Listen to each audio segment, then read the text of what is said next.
হাজার হাজার কোটি টাকার বালুর ব্যবসা নিয়ন্ত্রণে সিন্ডিকেট, বেপরোয়া বালু খেকোরা জড়িত প্রশাসন সহ প্রভাবশালীরা।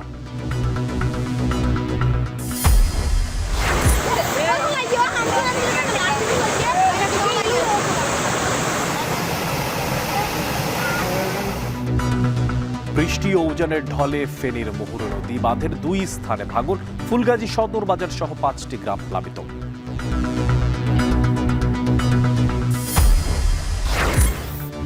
বাজারে হঠাৎই কেজিতে 2 থেকে 8 টাকা বেড়েছে চালের দাম। স্থিতিশীল আমিষের বাজার, ডিমের দাম কমায় স্বস্তি।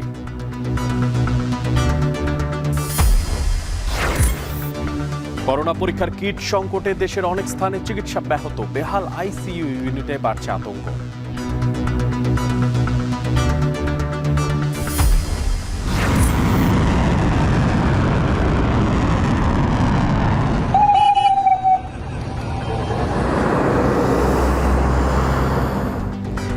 এবং হামলায় যুক্তরাষ্ট্র যোগ দিলে নরকে পরিণত হবে গোটা অঞ্চল, ইরানের হুঁশিয়ারি। আজই জেনেভায় 3 দেশের সঙ্গে তেহরানের বৈঠক।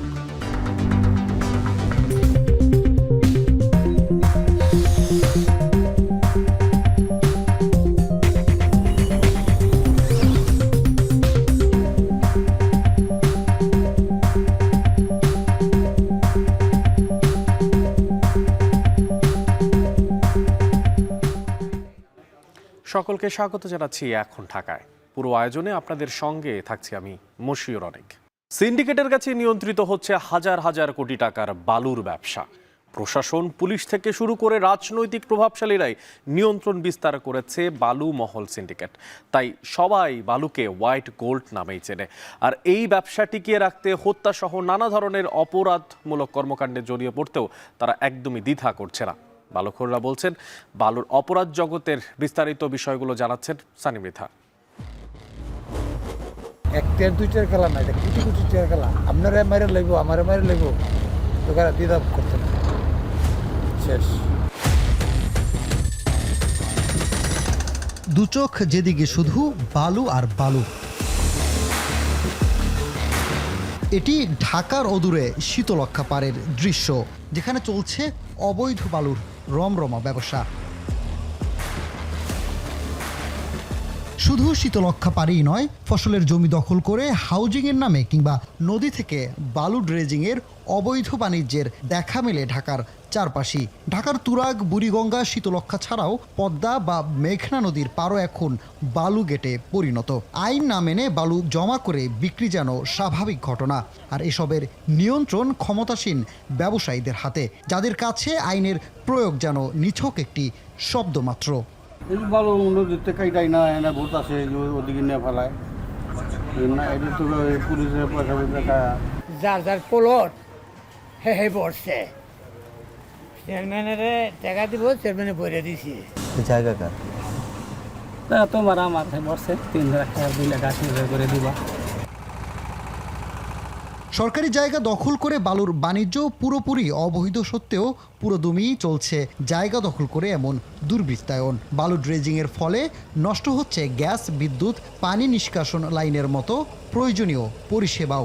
তবে এসব নিয়ে অভিযোগ বা মুখ খুলতে নারাজ ভুক্তভোগীরা। রাতের অন্ধকারে বেকু দিয়ে কাজ করে, কোনো লোক আসে না, শুধু বেকুর ড্রাইভার থাকে আর বা বল গেটের লোক থাকে, আর কোনো লোক সামনে ফেস হয় না। সব জায়গায় যে পরিস্থিতি এখন, বললে ঝামেলা, এটা কিছু বললে ঝামেলা, এটা কিছু বললে ঝামেলা, এটা কিছু বললে ঝামেলা, বাড়ির মধ্যে হামলা করবো, এটা করবো, এটা করবো।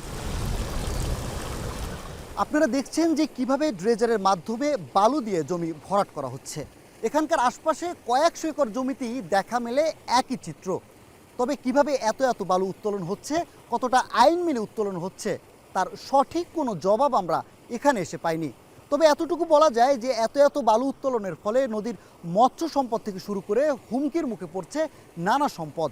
একই সাথে বৃদ্ধি পাচ্ছে নদী ভাঙনও। আমরা জানতে চাই কিভাবে এর প্রতিরোধ করা সম্ভব, কারা এত এত বালু উত্তোলন করছে আর কতটা আইন মেনে উত্তোলন করা হচ্ছে। বালুমহল ও মাটি ব্যবস্থাপনা আইন 2010-এ বলা আছে, পরিবেশ অক্ষুণ্ণ রেখে বালু তুলতে হবে। শুধু তাই না, সরকারি স্থাপনা, সড়ক, রেললাইন, সেতু, কালভার্টের 1 কিলোমিটারের মধ্যে বালু ড্রেজিংয়ে নিষেধাজ্ঞা আছে। তবে এসব আইন মানছেন না ইজারাদাররা। বাংলাদেশের লোক আপনি বোঝেন না, সবই হয় মানে আমি যদি 10 লাখ টাকা কামাই, তাহলে আমি যদি মনে করি যে দেখা গেছে 6 লাখ টাকা ছড়াই দিই, 4 লাখ টাকা রাই, তো মানুষের অভাব পড়তো না। বছরে যখন বালি ভরাট হয়েছে তখন মেঘনা নদী থেকে শীতলক্ষাতে উড়াইছে। আপনারা যারা বালুর যারা ব্যবসা করেন, না ওনারা তো সবসময় আসে না, ওই হয়তো বা মাঝে মধ্যে আসলে দেখলো পকেটের কি অবস্থা, বালু ফেলানো রাখবে কিনা। প্রতিদিনই দেশের বিভিন্ন স্থানে অবৈধভাবে কোটি কোটি টাকার বালু উত্তোলন হচ্ছে বিক্রির জন্য। এ নিয়ে এখন টিভির সাথে কথা হয় একজন বালু উত্তোলকের সাথে। তার দেওয়া তথ্যে স্পষ্ট হয় এই নিয়ম বহির্ভূত বালু তোলার বিষয়টি, যার সাথে জড়িত প্রশাসনের কর্তা ব্যক্তিসহ রাজনৈতিক প্রভাবশালীরাও। এদিকে আইনম্যান এটা মানে না, অনেক ক্ষমতা পাইছেন আপনি, ক্ষমতার বল দেয় কাটতেছেন। কোটি কোটি টাকার খেলা, 1-2 খেলা না, এটা কোটি কোটি টাকার খেলা। আপনারা মেরে লইব, আমারে মেরে লইব, তো দ্বিধা করতে না। কত পরিমাণে বালু জমা হয় বলতে এটা। এই বালুমহল নিয়ে আমাদের কাছে অসংখ্য অভিযোগ জানিয়েছে দেশের বিভিন্ন প্রান্তের ভুক্তভোগীরা। শুধু রাজধানী নয়, এর বাইরেও সৌন্দর্যের অপরূপ ভূমি সিলেট, সুনামগঞ্জ, হবিগঞ্জ ও মৌলভীবাজার সহ বিভাগের 8 জেলায় 89টি বালুমহল থাকলেও ইজারাযোগ্য রয়েছে 54টি। তার মধ্যে পরিবেশ সংকটাপন্ন এলাকা হিসেবে স্থায়ী 2টি সহ মামলা জটিলতায় ইজারা বন্ধ রয়েছে 34টি বালুমহল। কিন্তু কাগজে কলমে বন্ধ থাকলেও থেমে নেই বালু উত্তোলন। পরিবেশ প্রতিবেশ ধ্বংস করে নিয়মিত এসব স্থান থেকে অবৈধ উপায়ে চলছে বালু উত্তোলন। সানি মৃধা, এখন, ঢাকা। বালুমহলের সব অপরাধমূলক কর্মকাণ্ড নিয়ে বিস্তারিত দেখতে চোখ রাখুন আজ রাত 10টায়। এদিকে টানা বৃষ্টি আর ভারত থেকে নেমে আসা উজানের ঢলে ফেনীর ফুলগাজী ও পরশুরামে মোহরী নদী বাঁধের 2 স্থানে ভাঙন দেখা দিয়েছে।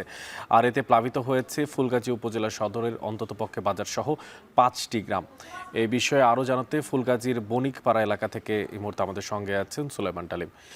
ডালিম, এই যে পানি বাড়ছে তাতে করে কোন কোন এলাকা এখন পর্যন্ত গ্রাম প্লাবিত হয়েছে, আর পাশাপাশি জানাবেন যে ভাঙা বাঁধের যে অংশ সেগুলো মেরামত শুরু হয়েছে কিনা?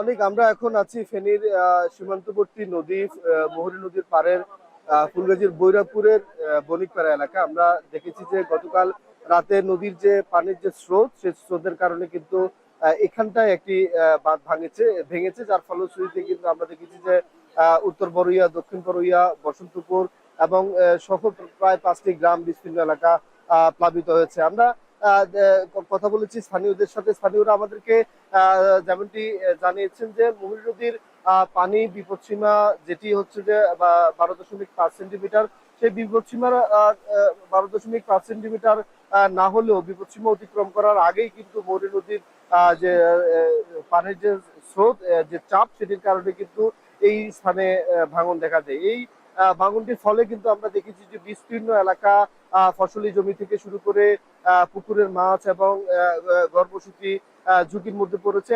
স্থানীয়রা যেটি বলছেন যে প্রতি বছরই বাঁধের 122 কিলোমিটার যে স্থান রয়েছে, 122 কিলোমিটার স্থানের কোথাও না কোথাও কিন্তু ভাঙছে, যার ফলশ্রুতিতে কিন্তু তাদেরকে ক্ষতির যে সম্মুখীন সেটি প্রতি বছরই হতে হচ্ছে। স্থানীয়রা বলছেন যে প্রতি বছরই বর্ষা আসে এবং মোহরী নদীর যে বাঁধ সেটি ভাঙে, যার ফলশ্রুতিতে তারা ক্ষতিগ্রস্ত হন। তারা বলছেন যে পানি উন্নয়ন বোর্ড যে এই বন্যার্থী রক্ষা বাঁধ করছে সেটি কিন্তু তারা দায়সারা করছে, যার ফলশ্রুতিতে দায়সারা বাঁধের কারণে কিন্তু এই ক্ষয়ক্ষতি হচ্ছে। আমরা কথা বলছি এই বাঁধের পাশের যে স্থানীয়রা, তাদের সাথে। স্থানীয়রা আমাদেরকে যেমনটি বলেছেন যে নদীর পাশ থেকেই বালু তুলে কিন্তু আবার নদীর যে বাঁধগুলো করা হয়, যার ফলশ্রুতিতে একটু বৃষ্টি হলেই পানির যে একটু চাপ সেটি হলে কিন্তু এই যে বাঁধগুলো ভাঙে, যার ফলশ্রুতিতে তারা প্লাবিত হয়। আমরা দেখেছি যে গতকাল রাতে হঠাৎ করেই ফুলগাজী যে বাজার প্লাবিত হয়েছে। ফুলগাজী বাজারে যে গার্ডওয়াল ছিল সেটি ভেঙে ফুলগাজী বাজার প্লাবিত হয়েছে, যার ফলশ্রুতিতে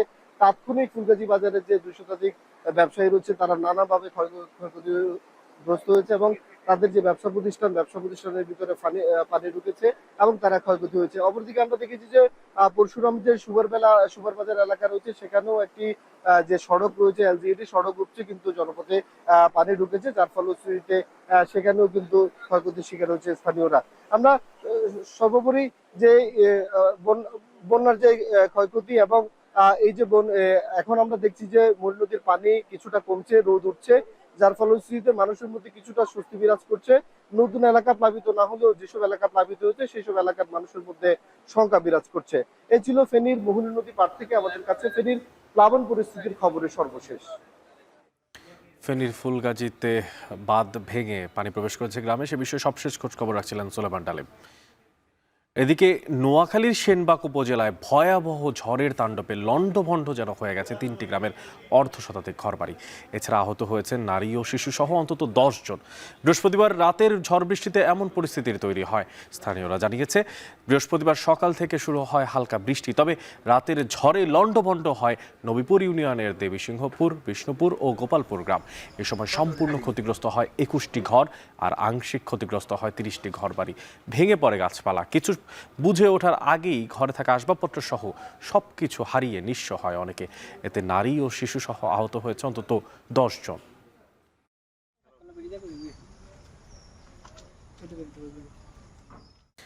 এবার নিত্য প্রয়োজনীয় বাজার প্রসঙ্গ। রাজধানীর বাজারে হঠাৎ করেই বেড়েছে চালের দাম। সপ্তাহের ব্যবধানে ধরনভেদে প্রতি কেজি চালে দাম বেড়েছে 2 থেকে 8 টাকা পর্যন্ত। আর চালের পাশাপাশি বেড়েছে সোনালী মুরগি আর আলুর দাম। ছুটির দিনের বাজার পরিস্থিতি জানাতে রাজধানীর কারওয়ান বাজার থেকে এই মুহূর্তে আমাদের সাথে আছেন আসিফ ইকবাল খান। আসিফ, হঠাৎ করে চালের দাম বাড়ার যে কারণ, সেই কারণ ব্যাপারে আড়তদাররা নতুন করে কিছু বলেছে কিনা, আর অন্যান্য যে সমস্ত নিত্যপণ্যের দরদামগুলো সেগুলো আপনার মাধ্যমে জানতে চাই।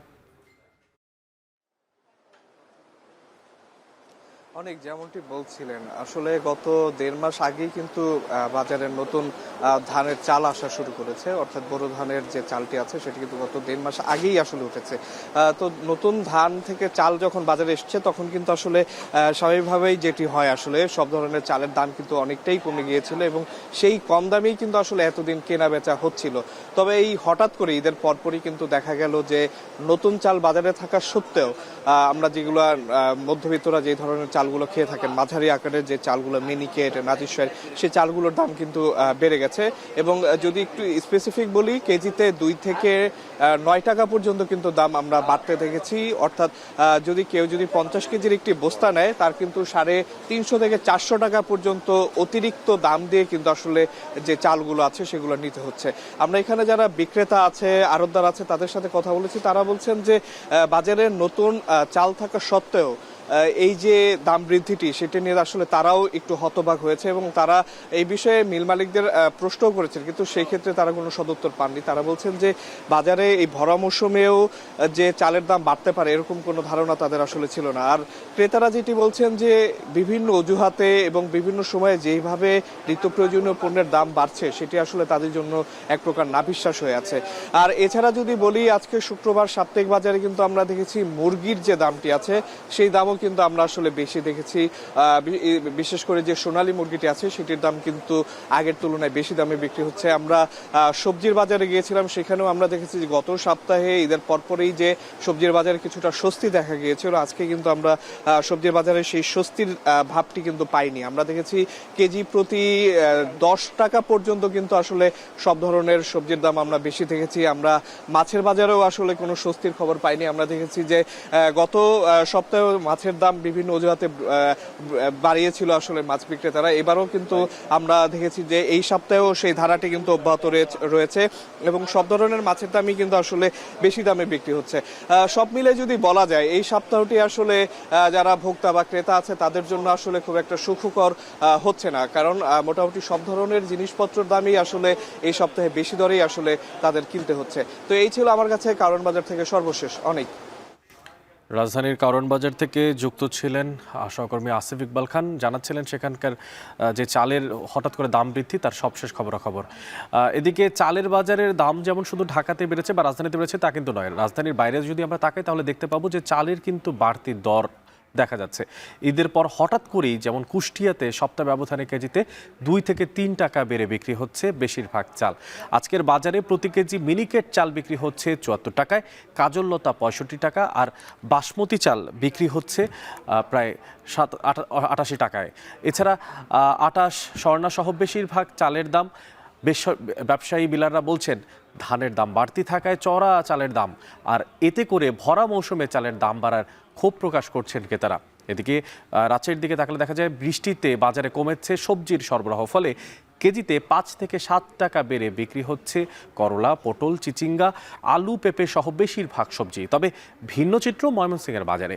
স্থিতিশীল মাংসের বাজার রয়েছে সেখানে, আর সরবরাহ বেশি থাকায় কেজিতে 30 থেকে 50 টাকা কমে বিক্রি হচ্ছে বেশিরভাগ মাছ। এদিকে ঈদের পর চাহিদা কমায় শরীয়তপুরের পাইকারি ও খুচরা বাজারে কমেছে ডিমের দাম। এতে হালিতে 5 টাকা কমে বিক্রি হচ্ছে ডিম।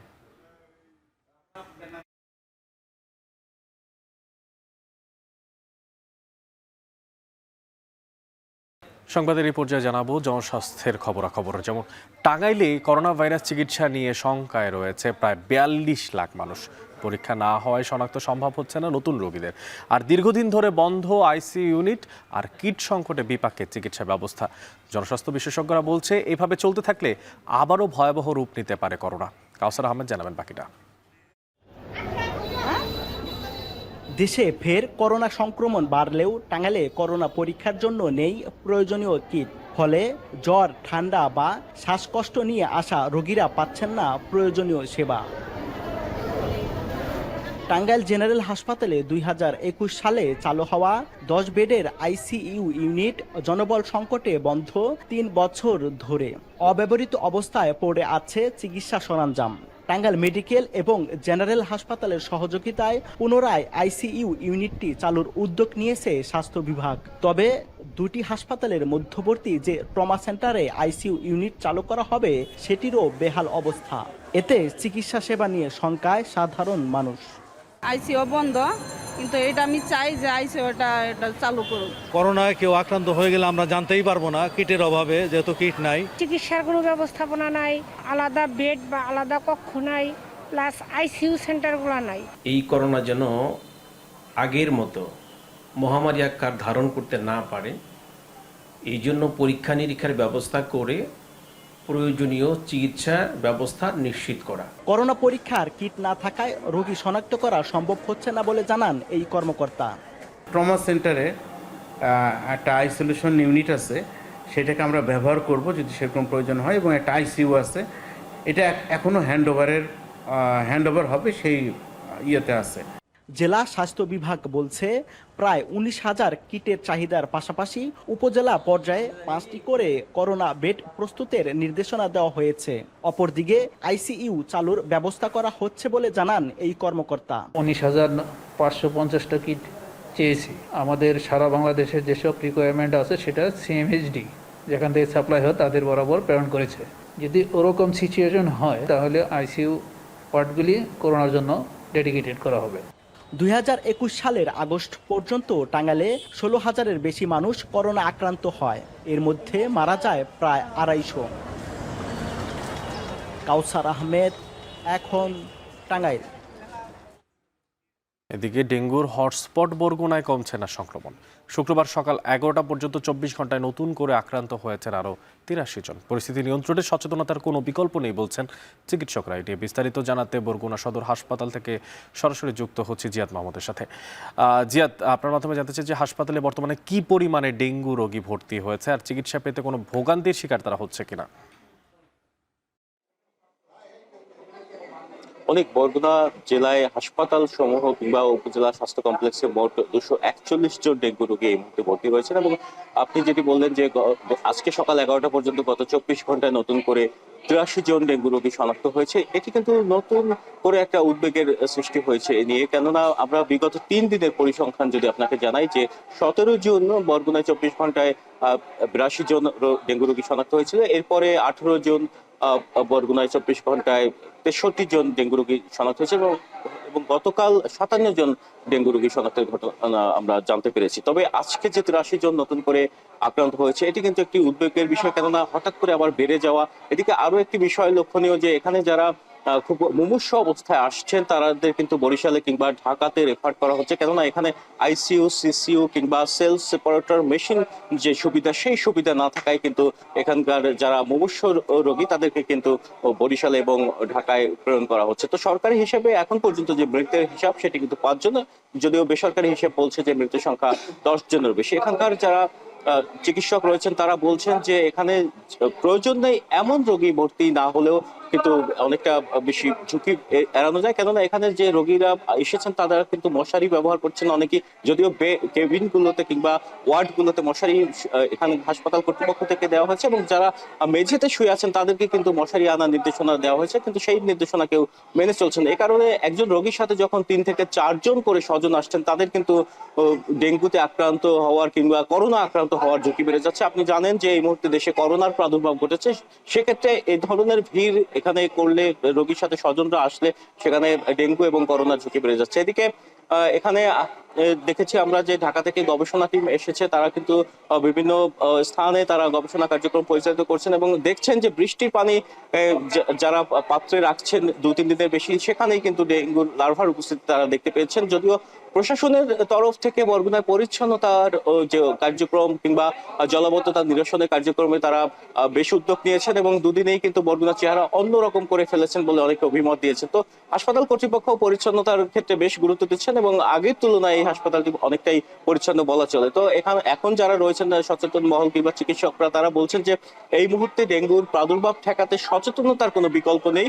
বাসা বাড়ি থেকে শুরু করে গ্রাম থেকে শহর সর্বস্তরের মানুষ যদি সচেতন হয়, তাহলে ডেঙ্গুর প্রাদুর্ভাব অনেকটা এড়ানো যায়। এই একই সাথে চিকিৎসকরা যে বরগুনা হাসপাতালে 10-12 জন চিকিৎসকের পদায়ন করা হয়েছিল, সেখানে আমরা দেখেছি যে 5 জন চিকিৎসক এখানে যোগদান করেছেন, 5 জন নার্স যোগদান করেছেন, বাকিরা এখন পর্যন্ত যোগদান করেননি। তো এখানে যারা রয়েছেন তারা বলছেন যে এই মুহূর্ত যখন একটি প্রাদুর্ভাব সৃষ্টি হয়েছে, তখন চিকিৎসকদের যে পেশাগত দায়িত্বের পরিচয় দেওয়ার সুযোগ এসেছে এবং তারা সেটি দিবেন বলে আশা করছেন। তো এই ছিল বরগুনা সদর হাসপাতাল থেকে ডেঙ্গু পরিস্থিতির সবশেষ তথ্য।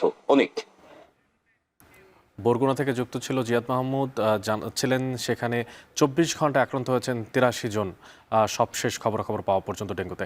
এদিকে বরগুনার পরে এবার একটু রাজধানী ঢাকার দিকেও তাকাতে চাই, সেখানেও বাড়ছে ডেঙ্গুতে আক্রান্ত রোগীর সংখ্যা। আর এই মুহূর্তে আগারগাঁও এলাকায় আছেন রকিবুল রাহাত, সরাসরি চলে যাচ্ছি তার কাছে। রাহাত, আপনার মাধ্যমে জানতে চাই, আমরা বরগুনাতে কিছুক্ষণ আগে ছিলাম, সেখানে 83 জন 24 ঘন্টায় আক্রান্তর রেকর্ড পাওয়া গেছে। তো রাজধানীতে 24 ঘন্টায় কতজন আক্রান্ত হয়েছে সে বিষয়ে কোনো তথ্য পেয়েছেন কিনা এবং মশক নিধনের কোনো ধরনের কার্যক্রম নিয়েছে কিনা সিটি কর্পোরেশন এবার কি বলছে? অনেক রাজধানীতেও কিন্তু সংখ্যাটি কম নেই। ঢাকা উত্তর এবং ঢাকা দক্ষিণ সিটি কর্পোরেশন মিলে গত 24 ঘন্টায় 55 জন ডেঙ্গু আক্রান্ত হয়েছে এবং ঢাকা বিভাগ যদি ধরা হয় তাহলে কিন্তু ঢাকা বিভাগে মোট 73 জন রোগী রয়েছে এই ডেঙ্গুতে আক্রান্ত হয়ে, যারা হাসপাতালে ভর্তি হয়ে চিকিৎসা নিচ্ছেন। তবে এবার প্রাক মৌসুমে অর্থাৎ ডেঙ্গুর জুলাইয়ের পর থেকে ডেঙ্গুর মৌসুম ধরা হলেও এবার কিন্তু যেহেতু আগে থেকেই বৃষ্টিপাত হচ্ছে, অর্থাৎ পুরোটা গ্রীষ্মকাল জুড়েই থেমে থেমে বৃষ্টি হয়েছে, সে কারণে কিন্তু ডেঙ্গুর প্রাদুর্ভাবও এবার বেশ কিছুটা আগেই এসেছে। আমরা দেখছিলাম যে এবছর এখন পর্যন্ত কিন্তু প্রায় 1,500-এর মতো মানুষ ডেঙ্গু আক্রান্ত হয়ে হাসপাতালে চিকিৎসা নিয়েছেন এবং তাদের মধ্যে বেশ কয়েকজন মারাও গেছেন। রাজধানীর চিত্র যদি আমি একটু বলি, যে 5ই আগস্টের পরবর্তী পরিস্থিতিতে সিটি কর্পোরেশনের কাউন্সিলররা না থাকায় কিন্তু মশক নিধনের যে কার্যক্রম রয়েছে, সেই মশক নিধনের কার্যক্রমটি মূলত দেখা যাচ্ছে না, সেটি এলাকাবাসীও বলছে। আমি এই মুহূর্তে রয়েছি আগারগাঁওয়ের এই যে খালটি দেখা যাচ্ছে, সেই খালটিতে আগে মাঝে মধ্যে মশার ওষুধ ছেটানো হতো, যেটি কার্যকর ছিল না বলে এলাকাবাসী আগেও আমাদেরকে অভিযোগ করেছে। কিন্তু এখন কিন্তু তারা বলছেন যে এখন কোনো ধরনের মশক নিধন কার্যক্রমও মূলত নেই। সন্ধ্যার পর থেকে কিউলেক্স মশার জন্যই তারা অতিষ্ঠ থাকে, সেই সঙ্গে যেহেতু কিউলেক্স আর ডেঙ্গুকে সাধারণ মানুষ আলাদা করতে পারে না, সেক্ষেত্রে কিন্তু তারা আতঙ্কেই দিন পার করছে মূলত। কারণ বিগত বছরগুলোতেও দেখা গেছে এই এলাকাটিতে কিন্তু প্রায় ঘরে ঘরেই ডেঙ্গু আক্রান্তর রোগী তারা হাসপাতালে ভর্তি হয়ে চিকিৎসা নিয়েছেন বা ডেঙ্গু আক্রান্ত হয়ে তারা নানান ধরনের সমস্যায় পড়েছেন। সেক্ষেত্রে এলাকাবাসী যারা রয়েছেন তারা বলছেন যে এই ডেঙ্গু নিধনে যদি আগে থেকেই সরকারের পক্ষ থেকে উদ্যোগ না নেওয়া হয়, তাহলে কিন্তু পরবর্তীতে অর্থাৎ ডেঙ্গুর মৌসুম বলে যেটি পরিচিত, সেই সময়টিতে আরও ভয়াবহ সমস্যার সম্মুখীন হবে এলাকার মানুষ। এবং সেই সাথে কিন্তু সিটি কর্পোরেশন যারা রয়েছেন, সিটি কর্পোরেশনের পক্ষ থেকে বারবারই বলা হচ্ছে যে ডেঙ্গু শুধুমাত্র সিটি কর্পোরেশনের কাজ নয়, অর্থাৎ তারা তাদের যে মশক কার্যক্রম সেটি তারা দাবি করছেন যে সেটি তারা অব্যাহত রাখছেন, কিন্তু একই সঙ্গে কিন্তু ব্যক্তি সচেতনতার কথাও বলছেন সিটি কর্পোরেশনের কর্তা ব্যক্তিরা। তারা বলছেন যে যেহেতু ডেঙ্গু স্বচ্ছ পানিতে বেশি জন্মায়, অর্থাৎ বাসাবাড়ির যে পানিগুলো রয়েছে সেই পানিতে এডিসের বংশ বিস্তার হয় সেক্ষেত্রে তারা সেই দিকেই কিন্তু দোষ চাপাচ্ছেন। তারা বলছেন যে ব্যক্তি পর্যায়ে মূলত সচেতন হতে হবে। তবে সবশেষ বিভিন্ন গবেষণায় কিন্তু আমরা দেখেছি যে শুধুমাত্র স্বচ্ছ পানি না, অস্বচ্ছ পানি বা জমে থাকা পানি যে কোনো জায়গায় এডিসের বংশ বিস্তার হতে পারে। সেক্ষেত্রে কিন্তু সিটি কর্পোরেশনকেও সেই ব্যাপারে উদ্যোগী হবার আহ্বান জানিয়েছেন যারা ডেঙ্গু পরামর্শক রয়েছেন তারা, বিশেষ করে যে নির্মাণাধীন যে ভবনগুলো রয়েছে সেই নির্মাণাধীন ভবনগুলোতে লার্ভা জন্ম নিচ্ছে, সেই জায়গাগুলোতে কিন্তু সিটি কর্পোরেশনের দেখভাল এবং যে খালগুলো রয়েছে এবং উন্মুক্ত যেখানে পানি জমে থাকছে সেই পানি জমে থাকা জায়গাগুলোতে সিটি কর্পোরেশনের যথাযথ কার্যকরী ভূমিকা না থাকলে কিন্তু ডেঙ্গু মৌসুমে এই রোগের প্রকোপ ভয়াবহ আকারে বেড়ে যেতে পারে বলে কিন্তু আগেই সতর্ক করছেন বিশেষজ্ঞরা। এই ছিল রাজধানীর আগারগাঁও থেকে ডেঙ্গু পরিস্থিতি নিয়ে আমার কাছে সবশেষ। অনেক রাজধানীর মশক নিধন কার্যক্রমের সবশেষ খবরাখবর জানানোর জন্য আগারগাঁও থেকে যুক্ত ছিলেন রকিবুল রাহাত। এবার রোহিঙ্গা প্রত্যাবাসন প্রসঙ্গ। কক্সবাজারে উখিয়া টেকনাফের ৩৩ আশ্রয় শিবিরে এখন অবস্থান করছে ১২ লক্ষাধিক রোহিঙ্গা। জন্মহার ও অব্যাহত অনুপ্রবেশে বাড়ছে জনসংখ্যার চাপ আর কমছে আন্তর্জাতিক সহায়তা। রাখাইনের নতুন বাস্তবতা আরও জটিল করে তুলছে প্রত্যাবাসনের পথ। এমন প্রেক্ষাপটে বাংলাদেশ জোর দিচ্ছে আন্তর্জাতিক দায়বদ্ধতা সাথে যৌথ উদ্যোগের ওপর। বিশ্ব শরণার্থী দিবসে এই নিয়ে আরও জানাচ্ছেন মন্তোষ বেতজ্ঞ। বিশ্ব শরণার্থী দিবসে নতুন করে আলোচনায় রোহিঙ্গা সংকট। কক্সবাজারের ক্যাম্পগুলোয় ১২ লক্ষাধিক রোহিঙ্গার বসবাস। প্রতিদিন বাড়ছে জন্মহার, সীমান্ত পেরিয়ে রোহিঙ্গাদের অনুপ্রবেশও অব্যাহত। অন্যদিকে আশঙ্কাজনকভাবে কমে এসেছে আন্তর্জাতিক সহায়তা, ফলে চাপে থাকা বাংলাদেশ সরকারের দুশ্চিন্তা বাড়ছে। প্রত্যাবাসনই এখন একমাত্র টেকসই সমাধান, এমনটাই বলছে বাংলাদেশ। কিন্তু মিয়ানমারের রাখাইন রাজ্যে নতুন করে তৈরি হওয়া গোলযোগ, বিশেষ করে আরাকান আর্মির উত্থান পুরো প্রক্রিয়াকেই করে তুলেছে অনিশ্চিত ও জটিল। আমরা এককভাবে বাংলাদেশ বলতে পারি না যে এতদিনের মধ্যে এটা করে ফেলব, যেহেতু সমাধানটা আমাদের হাতে এককভাবে নেই। কিন্তু আমরা তো খুব আশাবাদী। আমরা বিশ্বাস করি যারা এর সাথে সম্পর্কিত অন্যান্য যে অংশীজন আছেন তাদের শুভ বুদ্ধির উদয় হবে। এই সমস্যা তাদের সমাধান করা উচিত, নতুবা কেউ ভালো থাকবে না। বাংলাদেশের ঘাড়ে ১২-১৩ লক্ষ রোহিঙ্গা চাপিয়ে দিয়ে অন্যরা সুখে থাকবেন, এটা আশা করা মানে বোকামি হবে। বাংলাদেশ বলছে এই সংকটের জন্ম মিয়ানমারে, তাই সমাধানের দায়ও তাদের।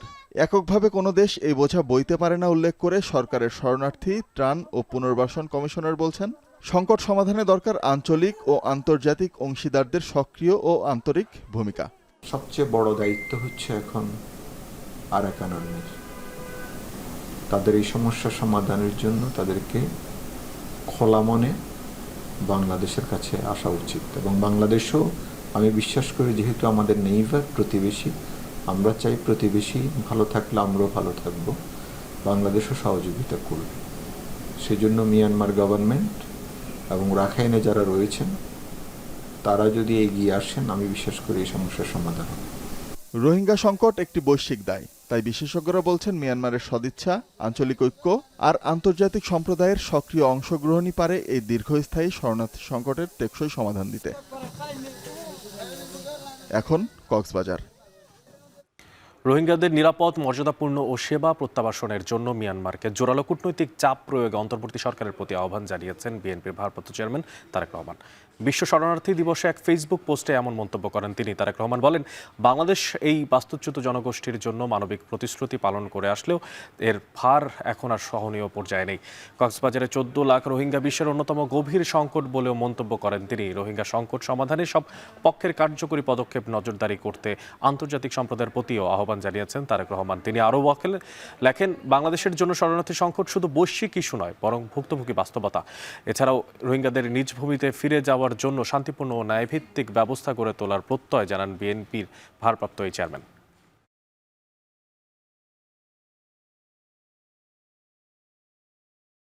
গত কিছুদিন আগে সিলেটে সংঘটিত এক নির্মম বাস্তবতার কথা নিশ্চয়ই আপনাদের মনে আছে। সেই নির্মম বাস্তবতা ছিল এক গার্মেন্টস কর্মীর ধর্ষণের শিকার হয়েছিল এবং তারপর থেকে আসলে প্রসঙ্গ আরও বেশি চলমান হয়েছে যে নারীরা আসলে কি নিরাপদ কিনা গণপরিবহনে। তার বাস্তবতা যদি একটু রাজধানীর দিকে চোখ দেওয়া যায় তাহলে বেশিরভাগ নারীরাই জানেন না তাদের জন্য নির্ধারিত রয়েছে এক বাস পরিবহন ব্যবস্থা। এছাড়া দিনের বেলাতেও তারা কিছুটা স্বস্তি থাকলেও দিনের পরে অর্থাৎ রাত্রিবেলায় তাদের সেই স্বস্তি আর থাকে না। তারা প্রচণ্ড উদ্বেগ উৎকণ্ঠায় যাত্রাপাত করে। একটু জানিয়ে রাখতে চাই, এই যে সংস্কার এবং তার যে পারিপার্শ্বিকতা সেই নিয়ে আমাদের একজন সহকর্মী তাসফিয়া সুক্রোজ, তার একটা প্রতিবেদন রয়েছে, বিস্তারিত দেখে নেব সেই প্রতিবেদনে।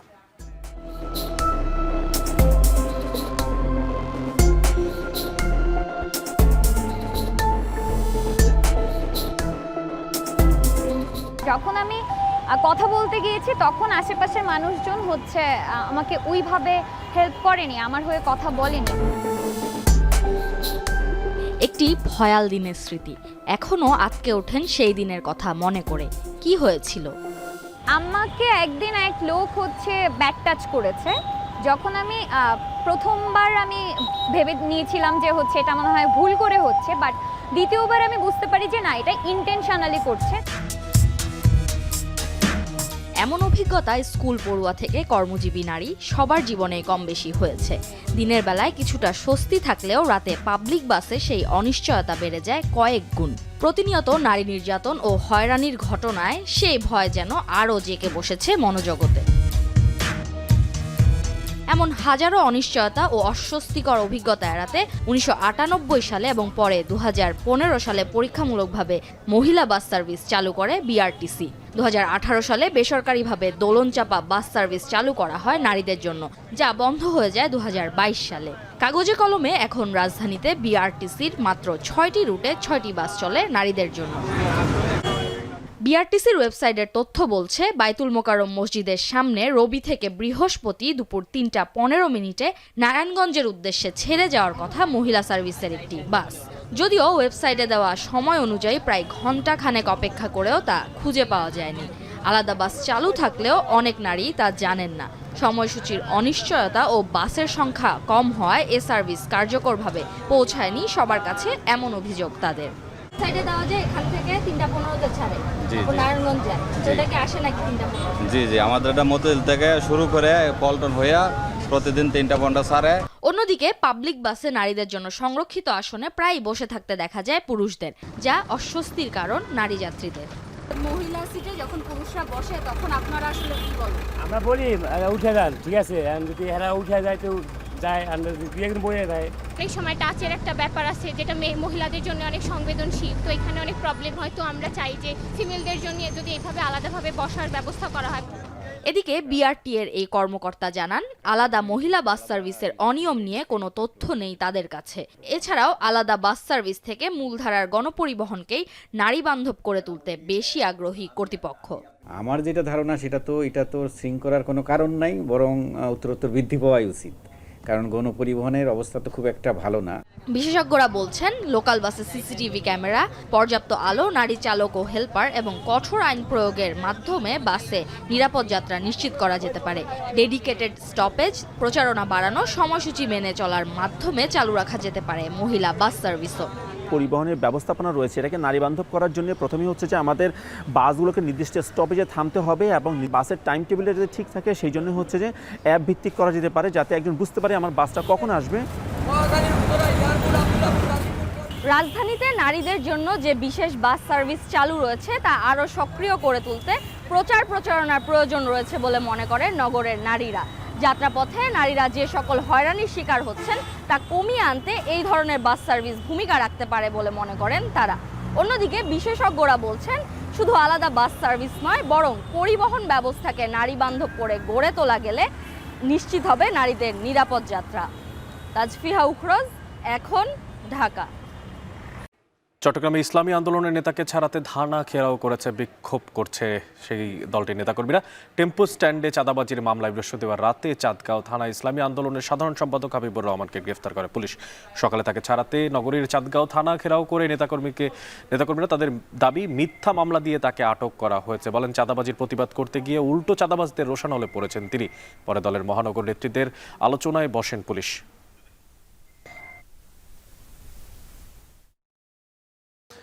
এবার আন্তর্জাতিক প্রসঙ্গ। ইরানের পারমাণবিক স্থাপনা ধসিয়ে দিতে যুক্তরাষ্ট্রের সবুজ সংকেতের জন্য অপেক্ষা করবে না ইসরায়েল, এমন হুমকি দিয়েছে দেশটির প্রধানমন্ত্রী বেনিয়ামিন নেতানিয়াহু। আর তেহরান বলছে, এই সংঘাতে যুক্তরাষ্ট্র যোগ দিলে নরকে পরিণত হবে পুরো অঞ্চল। এদিকে ইরানের হুমকিতে কাতারের ঘাঁটি থেকে সরে যাচ্ছে যুক্তরাষ্ট্র। কূটনৈতিকভাবে সংঘাত বন্ধে আজই তেহরানের সাথে আলোচনায় বসতে যাচ্ছে যুক্তরাজ্য ও ইউরোপীয় ইউনিয়ন। বিস্তারিত জানাচ্ছেন নুসরাত কামাল। রাতভর হামলা পাল্টা হামলার মধ্য দিয়ে দ্বিতীয় সপ্তাহে গড়ালো ইরান ইসরায়েল সংঘাত। বৃহস্পতিবার রাতভর 60টির বেশি যুদ্ধবিমান দিয়ে ইরানের রাজধানীতেই 120 বার হামলা চালায় ইসরায়েল। সামরিক ক্ষেপণাস্ত্র উৎপাদন ও পারমাণবিক গবেষণা কেন্দ্র সহ বিভিন্ন স্থাপনা আর অবকাঠামো লক্ষ্য করে হামলা চলে তেহরান, ইস্পাহান সহ দেশটির 16টি প্রদেশে। অন্যদিকে শুক্রবারও ইসরায়েলের দক্ষিণাঞ্চলে ক্ষেপণাস্ত্র আক্রমণ চালিয়েছে ইরান। বলা হচ্ছে হতাহত তেমন না হলেও ব্যাপক ক্ষয়ক্ষতি হয়েছে বিপুল সংখ্যক ভবনের। এমন পরিস্থিতিতে ইরানকে থামাতে সরাসরি হামলার কথা ভাবছে যুক্তরাষ্ট্র। তবে তার আগে কূটনৈতিক প্রচেষ্টার মাধ্যমে সংঘাত বন্ধে 2 সপ্তাহের সময় বেঁধে দিয়েছেন মার্কিন প্রেসিডেন্ট ডোনাল্ড ট্রাম্প, জানিয়েছে হোয়াইট হাউস। প্রতিক্রিয়ায় ব্রিটিশ সংবাদ মাধ্যম বিবিসিকে দেয়া সাক্ষাৎকারে ইরানের উপপররাষ্ট্রমন্ত্রী সাইদ খতিবজাদের হুঁশিয়ারি, ইরান আক্রমণে ইসরায়েলের সাথে যুক্তরাষ্ট্র যোগ দিলে তা পুরো মধ্যপ্রাচ্যকে নারকীয় পরিস্থিতির দিকে ঠেলে দেবে। তিনি বলেন, এটি যুক্তরাষ্ট্রের যুদ্ধ নয়, তাও এ যুদ্ধে জড়ালে ইতিহাসের খলনায়ক হয়ে উঠবেন ট্রাম্প। ইরানের হুমকিতে এরই মধ্যে কাতারের একটি বড় মার্কিন ঘাঁটি থেকে হারকিউলিস C-130 সহ 40টির বেশি সামরিক বিমান সরিয়ে নিয়েছে পেন্টাগন। স্যাটেলাইট ছবিতে উঠে এসেছে আল উদাইদ ঘাঁটিতে পড়ে আছে মাত্র 3টি বিমান, যে সংখ্যা চলতি মাসের শুরুতেও ছিল অর্ধশতাধিক। এমন পরিস্থিতিতেও অনড় ইসরায়েলি প্রধানমন্ত্রী এক সাক্ষাৎকারে জানালেন, ইরানের সব পারমাণবিক স্থাপনা ধসিয়ে দিতে যুক্তরাষ্ট্রের সবুজ সংকেতের জন্য অপেক্ষা করবে না তেল আবিব। ইরান ইসরায়েল সংঘাতে যুক্তরাষ্ট্রের সম্পৃক্ততা চান না খোদ মার্কিন নাগরিকরাও। ইকোনমিস্ট ইউগভ জরিপ বলছে, প্রেসিডেন্টের সিদ্ধান্তের সমর্থন নেই 60% মার্কিনীর। এদিকে ইসরায়েলের সাথে সংঘাত তীব্র হতে থাকার মধ্যেই যুক্তরাষ্ট্রের সাথে সরাসরি আলোচনায় যুক্ত হয়েছে ইরান। নাম প্রকাশে অনিচ্ছুক কূটনীতিকদের বরাত দিয়ে বার্তা সংস্থা রয়টার্স জানায়, ইতোমধ্যে বেশ কয়েকবার মার্কিন বিশেষ দূত স্টিভ উইটকফের সাথে ফোনালাপ হয়েছে ইরানের পররাষ্ট্রমন্ত্রী আব্বাস আরাকচির। কূটনৈতিকভাবে সংঘাত বন্ধে শুক্রবারই সুইজারল্যান্ডের জেনেভায় ইরানের সাথে আলোচনায় বসতে যাচ্ছে যুক্তরাজ্য ও ইউরোপীয় ইউনিয়ন। শনিবার তুরস্কের ইস্তাম্বুলে মুসলিম দেশগুলোর জোট OICর সাথেও বৈঠক করবেন ইরানের পররাষ্ট্রমন্ত্রী। নুজহাত কামাল, এখন বিশ্ব। বৃহস্পতিবার দিনভর ইসরায়েলি হামলায় গাজায় কমপক্ষে 92 ফিলিস্তিনি নিহত হয়েছেন, যাদের মধ্যে অধিকাংশই যুক্তরাষ্ট্র ও ইসরায়েল সমর্থিত ত্রাণ কেন্দ্র থেকে সহায়তা গ্রহণের জন্য অপেক্ষা করছিলেন। তবে IDF এর দাবি, বিপজ্জনকভাবে সেনাদের দিকে ত্রাণ প্রত্যাশীরা এগিয়ে আসায় সতর্কবার্তা হিসেবে গুলি ছোড়া হয়। এতে হতাহতের ঘটনা সম্পর্কে অবগত নয় ইসরায়েল ডিফেন্স ফোর্স। বর্তমানে উপত্যকায় একমাত্র সংস্থা হিসেবে ত্রাণ সরবরাহ করছে গাজা হিউম্যানিটেরিয়ান ফাউন্ডেশন, যদিও প্রতিদিনই ত্রাণ প্রত্যাশীদের হত্যা করায় তীব্র নিন্দা জানিয়েছে জাতিসংঘ। নানা খাতে অভিজ্ঞ প্রবাসীরা অবদান রাখতে পারেন দেশের জাতীয় উন্নয়নে।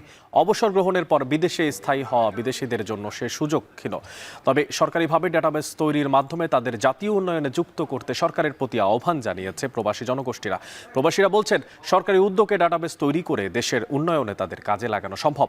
কেন্দ্রীয়ভাবে এই উদ্যোগ নিয়ে দেশের বাইরে থাকা বাংলাদেশ মিশনগুলোতে একত্রে কাজে লাগানোর পরামর্শ সংশ্লিষ্টদের।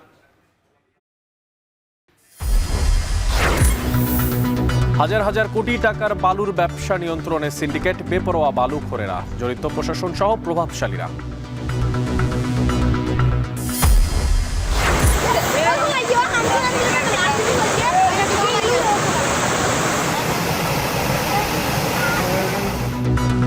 বৃষ্টি ও উজানের ঢলে ফেনীর মহুরী নদী বাঁধের 2 স্থানে ভাঙন, ফুলগাজী সদর বাজার সহ 5টি গ্রাম প্লাবিত।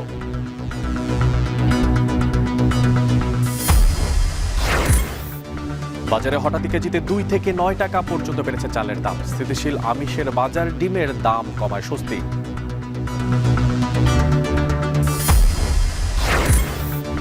করোনা পরীক্ষার কিট সংকটে দেশের অনেক স্থানে চিকিৎসা ব্যাহত। বেহাল ICU ইউনিটে বাড়ছে আতঙ্ক।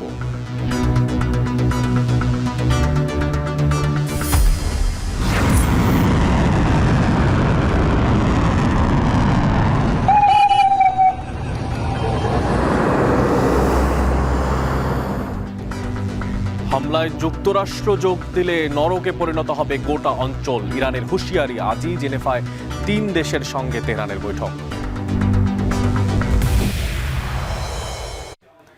এই ছিল এখন ঢাকার আয়োজনে। এখন টেলিভিশন ওয়েবসাইটে দেখতে ভিজিট করুন www.ekon.tv। এছাড়া এখন টেলিভিশন ফেসবুকে দেখতে ভিজিট করুন facebook.com/tv.ekon এবং ইউটিউবে এখন টেলিভিশন দেখতে ভিজিট করুন youtube.com/c/ekontv।